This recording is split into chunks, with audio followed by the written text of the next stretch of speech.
Thank you very much. In the agreement we signed, we have taken the concept of operation for the neutralization of the FDLR, which is a vicious genocidal movement, and the lifting of Rwandan defensive measures. So this was already signed last year in November, so we will implement it. This concept of operation to do both things, to neutralize this movement, which has been destabilizing Rwanda for many years, and to lift our defensive measures. Well, Rwanda has officially signed a deal with the DRC to stop hostilities between each other that has cost lives of very many people in eastern DRC. Well, in this video, I'm going to tell you about Rwanda's two-phase strategy that right now has rolled out, with the first deal being made in Washington. What is the next deal that Rwanda is really eyeing, and what are they trying to solve as per Rwanda's interests in eastern DRC?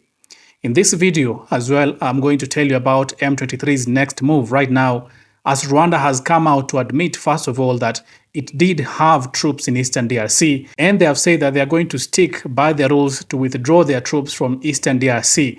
Then where does that leave the M23? And what bargaining chips does the M23 right now have if Rwanda will withdraw its troops from eastern DRC? Well, this is Bonafide. If you haven't subscribed, kindly subscribe and hit that notification button so that when I release something new on the eastern DRC crisis, you get notified as soon as possible. Well, it was a day that not many thought will come this soon, because Rwanda and the DRC have been at loggerheads for quite some time right now. But these two countries had a sit down and they signed to a treaty to stop hostilities between each other that has severely affected the peace in eastern DRC. Thousands and thousands of people have lost their lives in eastern DRC, and millions of people have been displaced to go and seek refuge in different parts of the neighboring countries. But right now, the two countries have signed a treaty. But what does that treaty entail? And the first thing that this treaty has called for is the cessation of hostilities and the support of armed groups. We know right now that there were Wazalendos and FDLR in the side of the DRC. Well, on the Rwandan side, we have the M23 that is widely being said to be supported by Rwanda. Now, both of these countries are going to stop supporting these militias and groups in eastern DRC that are fighting. Well, that is only one. Two, this treaty has also asked the Rwandan government to remove or withdraw its troops from eastern DRC. Well, it has been a very long time and very many occasions that the president of Rwanda, Paul Kagame, as well as the foreign minister of Rwanda, Olivier Nduhungirehe, they have been out in public saying that Rwanda does not have forces in eastern DRC. But the statements that we heard yesterday are contrasting with that particular statement, because this is a statement as was released by Olivier Nduhungirehe, the foreign minister of Rwanda. Just take a listen. The heart of this peace agreement is the decision to establish a standing joint security coordination mechanism between DRC and Rwanda. The first order of business is to begin implementing of the concept of operations for the neutralization of the FDLR, to be accompanied by a lifting of Rwanda's defensive measures. Well, according to that statement, the Rwandan foreign minister says that Rwanda is going to lift defensive measures in eastern DRC. What are these defensive measures that Rwanda had put forward in eastern DRC, if we're not talking about the troops that have been alleged to be from Rwanda crossing the border into DRC to assist the M23 in their fight against the FARDC? So in one way or another, Rwanda has come up to own to that and say that there were military operations, there was some kind of a defensive operation that Rwanda had installed in eastern DRC so that they can also defend the regime in Rwanda and fight the FDLR. That right now, these defensive measures are going to be withdrawn by the Rwandan government to make sure that there are no troops on the eastern DRC side.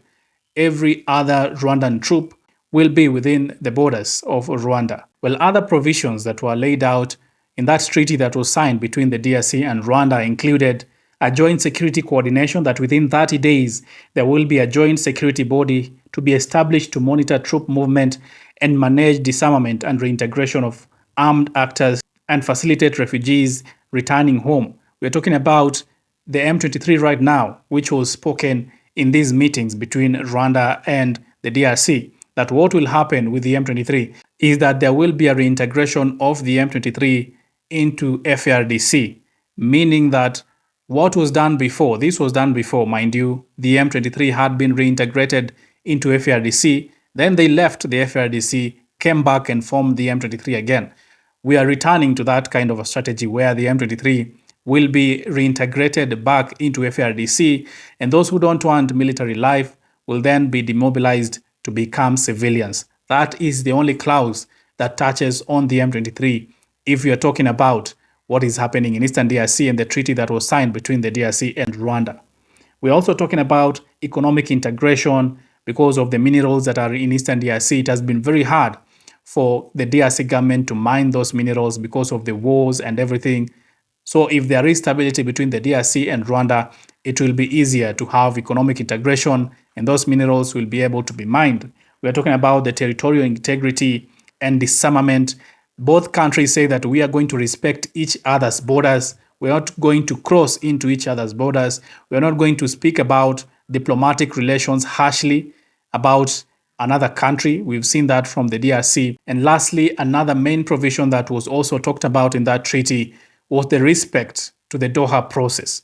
Now we are coming to that. That Doha process is a process that right now involves directly the M23.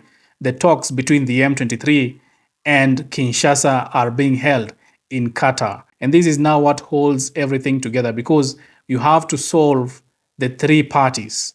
We have the DRC, we have the Rwandan government, and then we have the M23. Yes, the Rwandan government has said that we are going to withdraw our troops. We're going to lift defensive measures that are in Eastern DRC.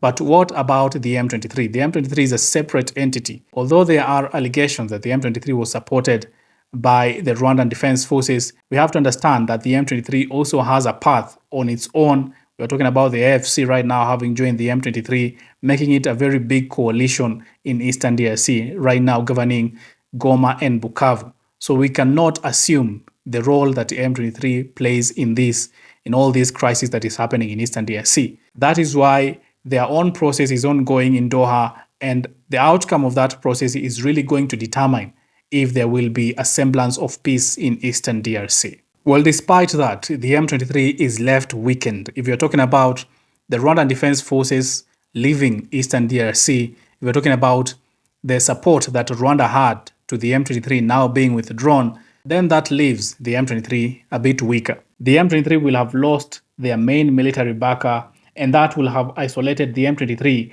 both militarily and diplomatically. There is also a risk of being sacrificed because Rwanda may cut loose the M23. But of course, the M23 will still have the local support that it has of the Congolese Tutsis that still support the cause that the M23 has taken. But what is Rwanda's two-phase strategy in all this? Because as I started by saying, there is a strategy that Rwanda is using in all these means. Well, first of all, Rwanda has repaired its image across the world. With the signing of this deal, Rwanda has made the relationship between itself and the United States to be back on track. Rwanda has also made the relationship between itself and the Western countries to be back on track. And this is very important for the sanctions that had been imposed on Rwanda and the officials of Rwanda, that these sanctions can now be lifted because Rwanda is now playing by the book. That is one strategy that Rwanda has achieved by signing this deal with the DRC in Washington. And the second strategy that Rwanda is eyeing right now, because we know about Eastern DRC. If we're talking about Eastern DRC, we're talking about the minerals, the rare earth minerals that are in Eastern DRC. Of course, very many countries want to be part of this. Even the US, having been involved in this, is because of trying to face off China.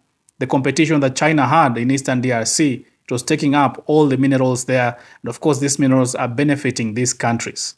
Right now, the US having entered the chart means that China will have been faced off in Eastern DRC. And if you see countries also very much interested in what is happening in Eastern DRC, it's because, let's face it, it's because of the minerals that are in Eastern DRC.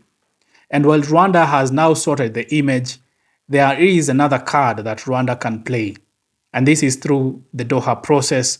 Of course, the M23 being there. And we know, we've talked so much about this, that Rwanda has been assisting the M23, of course, the M23 will not be where it is if it didn't have that diplomatic and military support right now that we have noticed from Rwanda. And if the M23 are going to have a table with the DRC government, they're going to discuss about what is going to happen in Eastern DRC. They have already taken territories where rare earth minerals are being mined in Eastern DRC. And that means that if they're going to negotiate, perhaps Rwanda will also have a hand in pushing the negotiations by the M23 in Doha, meaning that in one way or another, the negotiations as they will go on in Doha might benefit Rwanda in terms of minerals. But that we're yet to see of how it will go once those negotiations have been concluded and we have the result of what is going to happen between the M23 and the Kinshasa government.